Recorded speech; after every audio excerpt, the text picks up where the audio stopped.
Hi, BookTube. It's Gina. Happy Friday. Yay! We made it through the week. And this was a short week this week. I had Monday off. I don't know if you had Monday off too.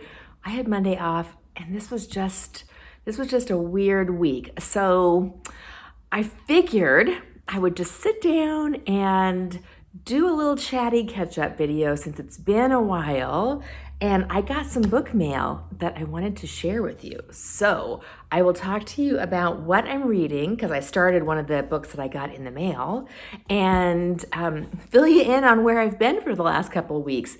If you follow me on Instagram, you will already know this. I don't update my Instagram very often.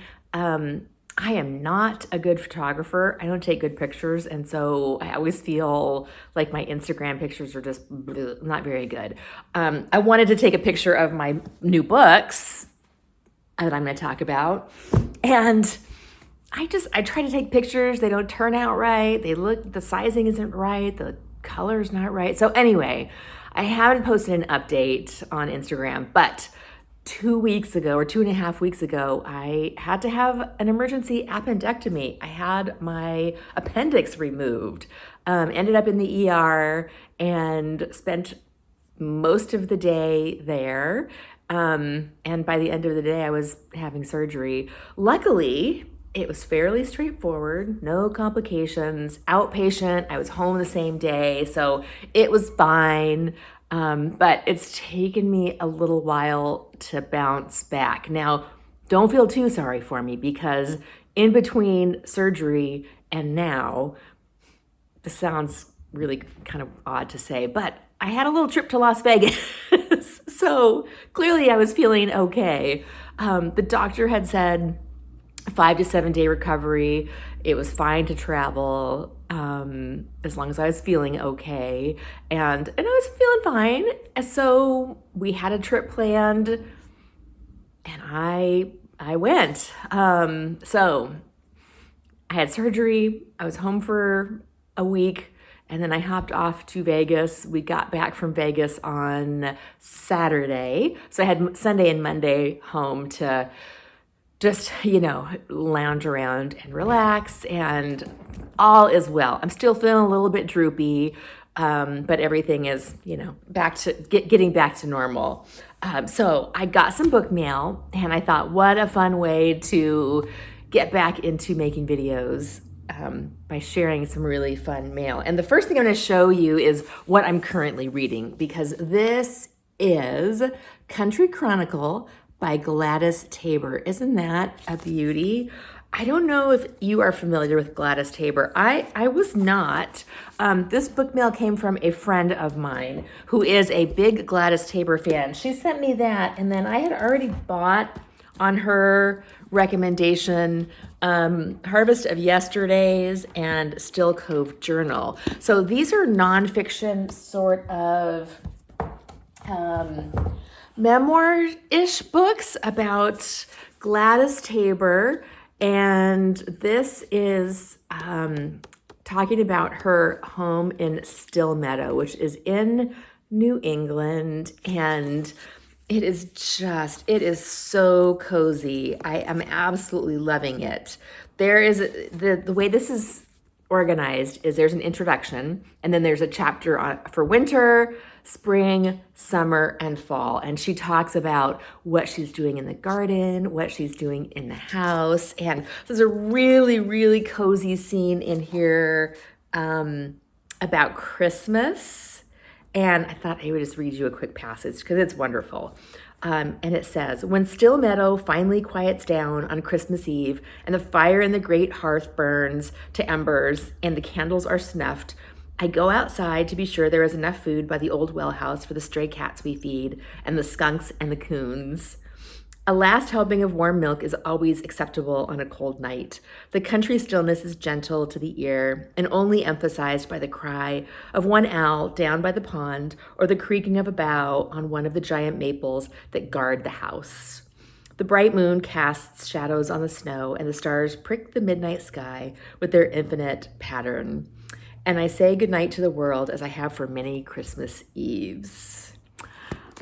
And this book is just full of all of that kind of cozy sentiment, talking about the garden and the home. And it's so good. I am absolutely loving this. If you like cozy memoirs, I could definitely recommend this. I'm sure it's going to be a 5-star read.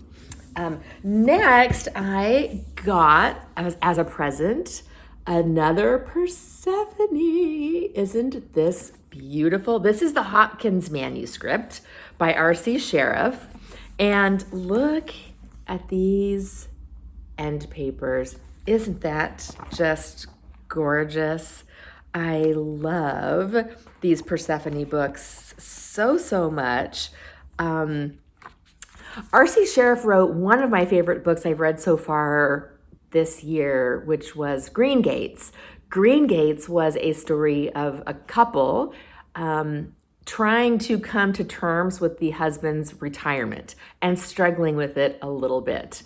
And I loved that book so much that my friend bought me this one, which is also by R.C. Sheriff. He also wrote The Fortnight in September, which I also really liked. And I think this one is it a little bit more science fiction-y? I'm not really sure. I don't know much about this, but it sounds really nice. And the front cover, look at this. These all have their own little dust jacket that matches the gray front. They're so pretty. This one says, after dinner that night, I went out into my garden to see the new moon, the February moon, the last moon but two. I sat in my arbor of yew trees where 4 long months ago I had first opened the fateful letter that called me to the memorable meeting of the British Lunar Society. The thin crescent was high above the beech trees of Bargain Park. Except for its brilliancy, it seemed a little different from usual.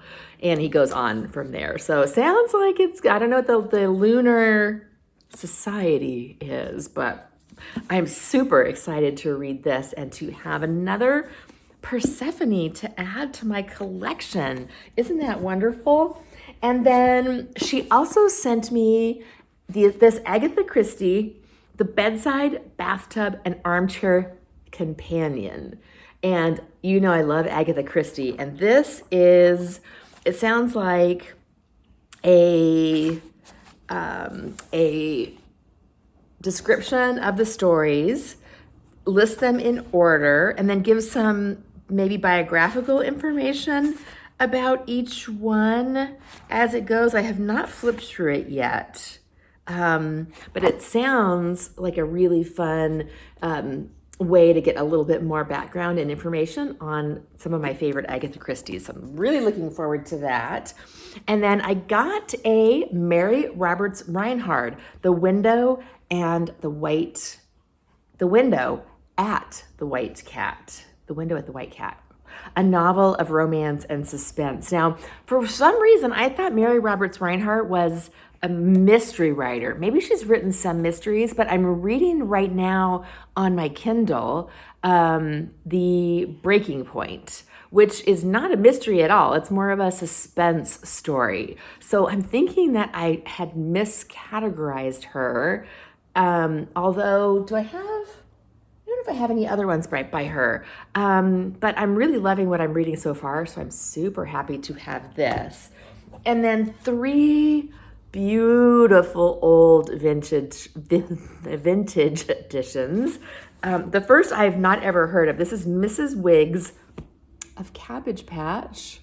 Isn't that adorable? I don't know anything about this book, but it looks just super charming.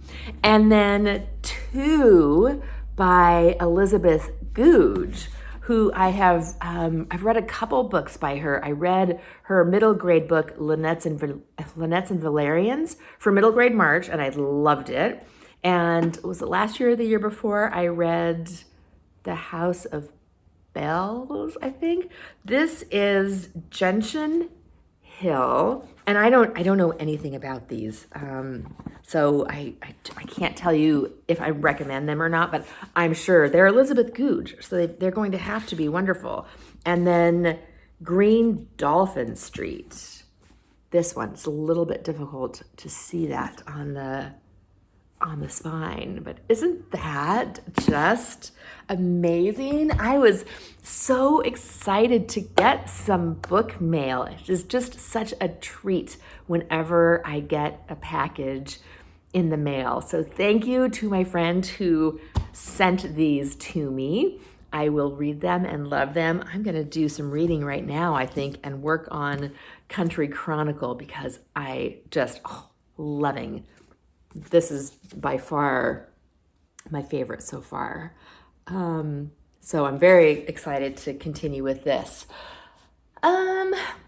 What else has been going on? It is rainy here. We are having thunderstorms, and yesterday it was sort of sunny. It felt like spring and warm, and then it started thunder showering and the cats were hiding under the bed and nervous. The weather just has been bizarre, and I'm glad it's the weekend. I do have a friend date tomorrow to meet up with a friend for brunch, so that will be fun. And then the rest of the weekend, I'm just taking it easy. I am going to do some chores because I still am not really caught up from being sick and then being on vacation in such a close succession. So that's my weekend. What are you doing this weekend? And what are you reading? I hope you're reading something good.